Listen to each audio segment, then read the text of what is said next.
Peace, fam. It's the Pressure Cooker. I'm back with another video. This is going to be a super short video because, unfortunately, I am a little sick, so I don't want to be talking too long. So, I wanted to come and give you a quick review of Bad Boys of LA. Ooh, the debauchery, honey. I can't promise you that I will have future episodes, so enjoy this one while you can. Okay? I have to edit out the coughs and stuff.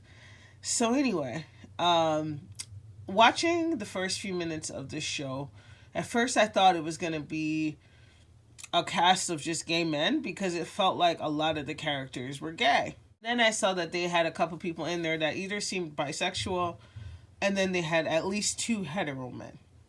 I don't know I don't know most of the men in the show, but the only people that stood out to me were Carry On Franklin, Kirk Franklin's son, Malone Christopher. Y'all might remember him from Love and Hip Hop.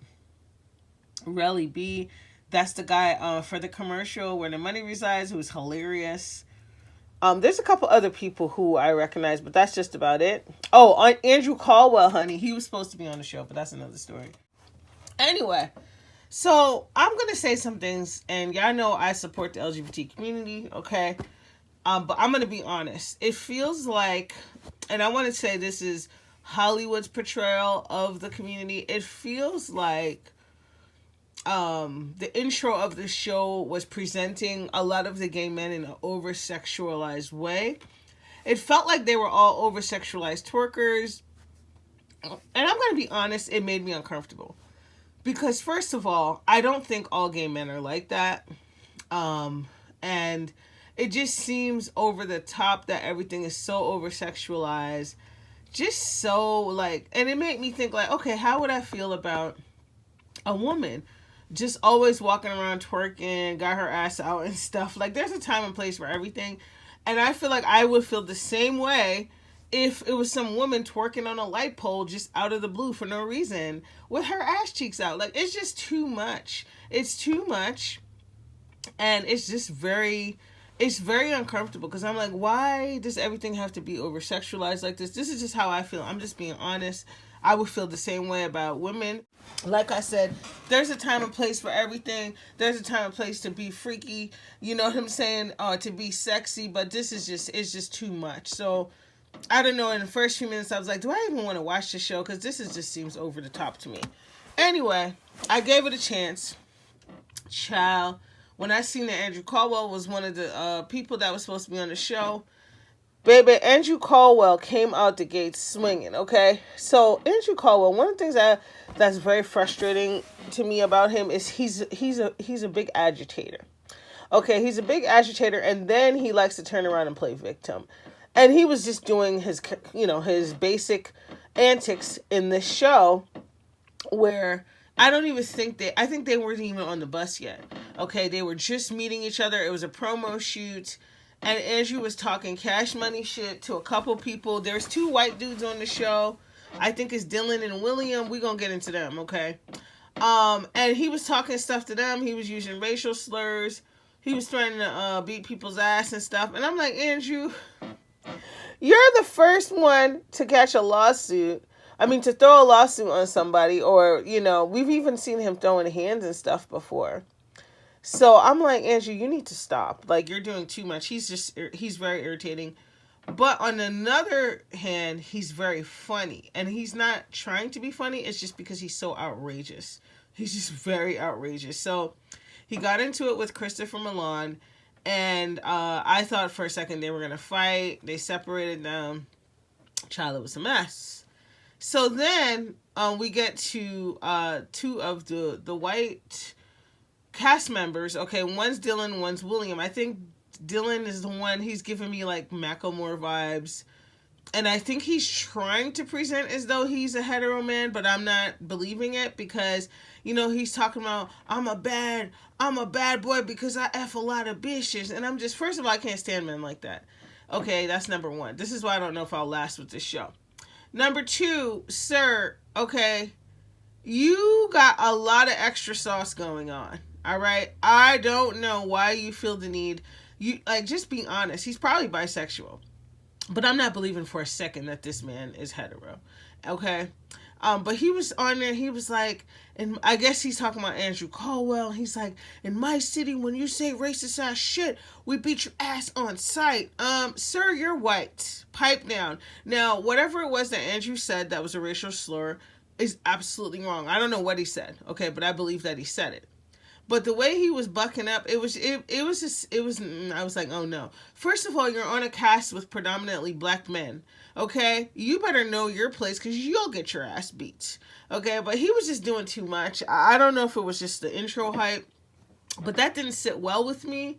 It just felt like, why did you have to go there? You're like, I don't know if y'all get what I mean. I'm like, you're a white man. Okay, it's okay to be upset that somebody used racial slurs, but why did you have to go to ass beating? Sir, sit the F down. Anyway, next. Then we get on the bus ride, okay? So on the bus ride, some of my questions were answered about how do some of the hetero men feel about being in a cast of predominantly gay, possibly bisexual men. So there's two of them. I think Mullah's one. I don't remember the other one, child. He got braids.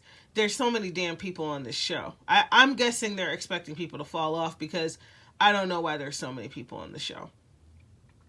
They're in the bus ride, and it's just so obnoxious. First of all, these people are so thirsty. Not everybody, but a big chunk of them are thirsty to get shit started and to get, stuff popping, okay? So first of all, we got a couple of the men who presented as hetero, where it's, basically trying to set guidelines. They were in the back. And they were trying to respectfully say, look, yada, yada, yada. I don't know. I'm not surprised that they did that, okay?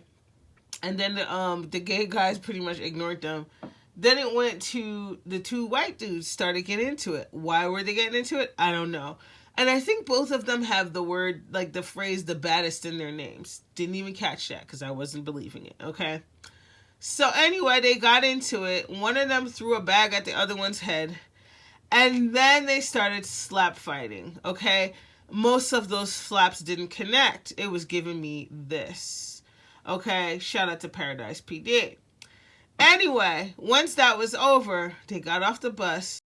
And then it was, there was a group of people. They got to the house. They never made it inside the house yet. This woman, Natalie, I guess she's from Bad Girls Club. I never watched that show, so I don't know. She's standing out there waiting for them. Child. Relly B, the money resides, Mary had a little lamb dude. Okay. He said he likes to have a good time in Kiki, but he also likes to fight.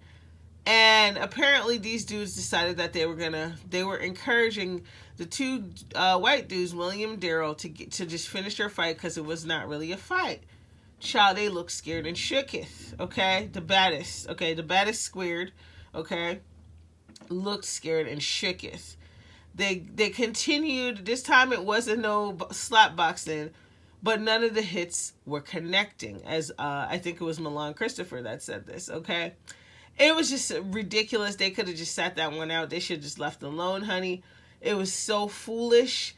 These people are so thirsty for camera time, and then Relly decides, oh, it's not enough action. I'm fitting to go after Dylan. Okay.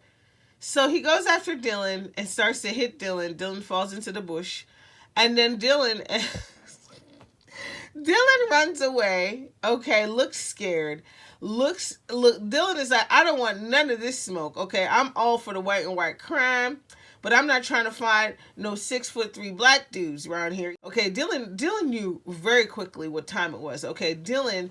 This is the same dude that was like, in my city, if you say racist shit, you get your ass beat.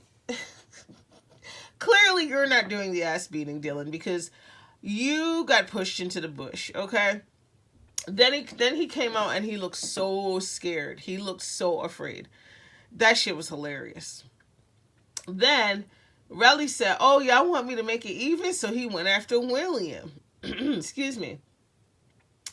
Then William got that. Well, he did. It wasn't as easy with William, but he did. It looks like a little kerfuffle happened. Okay, William also looked shooketh.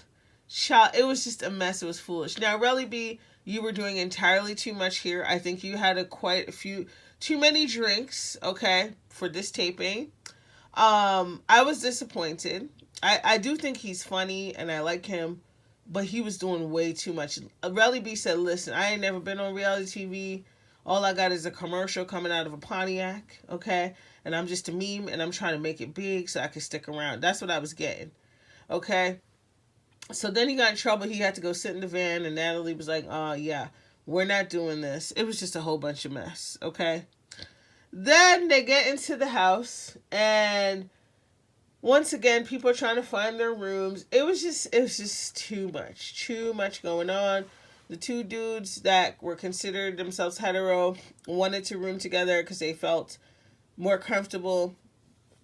And then there were a couple of the other staff were trying to just hang out in their room, and they seemed very uncomfortable. And then Carry On was with, I don't know, it was this dude, I forget his name. He's the one that had long dreads, not dreads, my bad. He had long braids. He dresses very feminine, but he insists that he's 100% dude, okay? He's not trans, because people were asking him questions. He was making it clear about how he identifies and things, and he seemed to try like he was flirting with Carry On. I think Carry On is probably bisexual. He didn't deny if he would be comfortable being with a man. So, but good for him that he didn't feel pressured, right? To feel like he needed to say one thing or the other. So Carry On's very quirky. He's a very quirky person, but it should be interesting to see how it unfolds. Anyway, that's all I got for you. Then at the end of the episode, Natalie told the staff that Andrew punked out. He tried to cash the check, honey, but he didn't want to do the show. And then he decided to bow out. So Andrew ain't going to be on the show. I don't know if it's going to be lasting. He may end up coming back later. And then they seem pretty annoyed about that. And then Milan Christopher is annoying. You know, I like him, but he can be very annoying. And so he turns to Relly and he was like, yeah, that was messed up what you did earlier to Dylan and William. And then he proceeds to throw a drink in Relly B's face. Now, Relly B reaches over and starts to fight Christopher Milan. From the looks of it, that's how the episode ended. But from the looks of it, it seemed like Relly was winning. This show is messy. But what do we expect is Zeus Network, okay? So, did y'all see the show? What do you think? What do you think about what's happening? The next episode seems like it's going to be juicy according to the clips that they showed. I don't know, honey. I don't know. But anyway, I'll see you on the next video. Bye.